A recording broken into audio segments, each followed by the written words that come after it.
like to go back to ABA Centrum. You run a very impressive parent training program there. Could you tell us a little bit of how you came up with the plan and how it's implemented? Our parent training has been quite a journey, actually. When I started in the center, there was no parent training. We just took the child from the parent and we worked with them because we didn't want to waste any more time. So, the parents came, the child was already 4 or 5 years old, they were desperate, and we said, okay, let's do it right now. And slowly we realized that's not really possible. For one thing, the parents didn't understand why we do what we do. Why is it necessary? Why do we play so much with the children? Why do they pay so much money for us playing with their children? And in the same time, it only meant that the child would get 4 to 6 hours of ABA weekly, which is very little. And the parents had no idea how to work with them at home.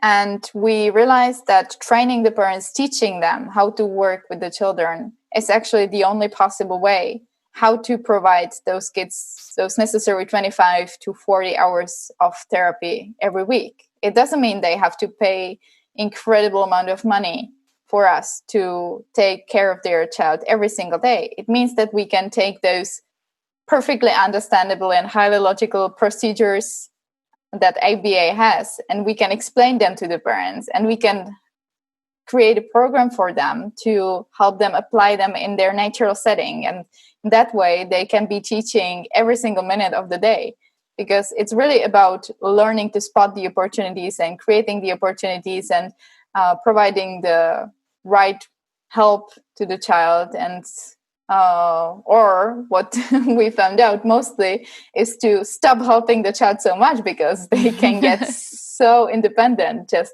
by the parents stopping doing the things for them. Mm-hmm.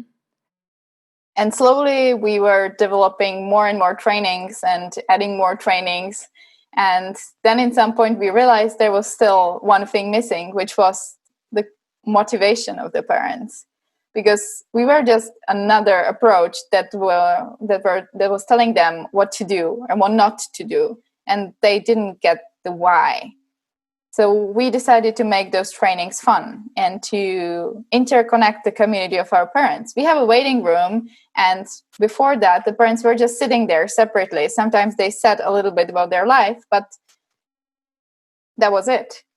And we set group trainings where the parents find out something about each other, and we have a lot of fun activities, and they will actually try those principles live. Why is it necessary to do this and that? Because ABA is amazing because everything is so easy to show real life, and we can come up with activities where the parents try it in a playful way. They have fun, and suddenly it clicks, and it's like, right, that's why I need to do this. That's how my child feels. And it turned out to be amazing. And the parents are friends by now. So our waiting room is very lively. We have Facebook groups. They keep talking to each other, and they are huge support for each other. Because, again, as I said, the community around autism is not small at all in Czech Republic, but somehow people are so separate from each other. And this was a great way to connect them more. You've mobilized this community of parents and encouraged them to work with their children more at home. What have you been doing this last month that your center has been closed to ensure that your students continue to receive services? Probably as for everyone else, even for us, the whole COVID situation was very unexpected. Or for a long time, we didn't think it would be so bad. And when the center actually got closed, both us and the families were shocked. And I just didn't want to not support the families for weeks to come, because no one had an idea how long this would take. And it's been 6 weeks since the center has closed. And we just wanted to make sure that the children won't lose all the skills that the parents and the therapists have been working so hard on. And we wrote an email to the parents, and we said, we want to offer you support online. Would you be willing to do that? And we knew it would be super hard for those families because they have other kids they need to take care of. Some of the families, some of the parents lost their jobs, and they were also in a very uneasy financial situation. And there was a huge wave of emails immediately saying, yes, please, we definitely want to continue online, which is a great feedback for us, a reflection of the relationship that we built with the families. And we just jumped in. It was, again, we were not ready for this, and we didn't know how to use technologies properly. We had no materials from the center. We had no programs from the center. And we knew that the parents were working, or the current need is something completely different than what we might be working in the center.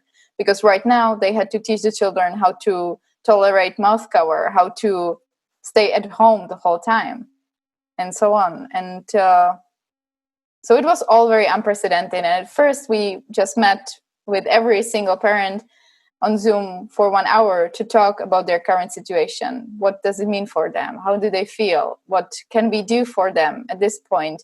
And we took it more as a general support for the family. So we said to them that if they are struggling with some of their other children, that might not be even the center's clients, we can also talk about that and try to apply the ABA principles into their lives in general to handle this crisis situation. You've been watching Autism Knows No Borders. If you like this video, please give it a thumbs up and subscribe to our channel. Also, we'd love to hear from you, so let us know what you think in the comments section. Click here to watch this interview in its entirety.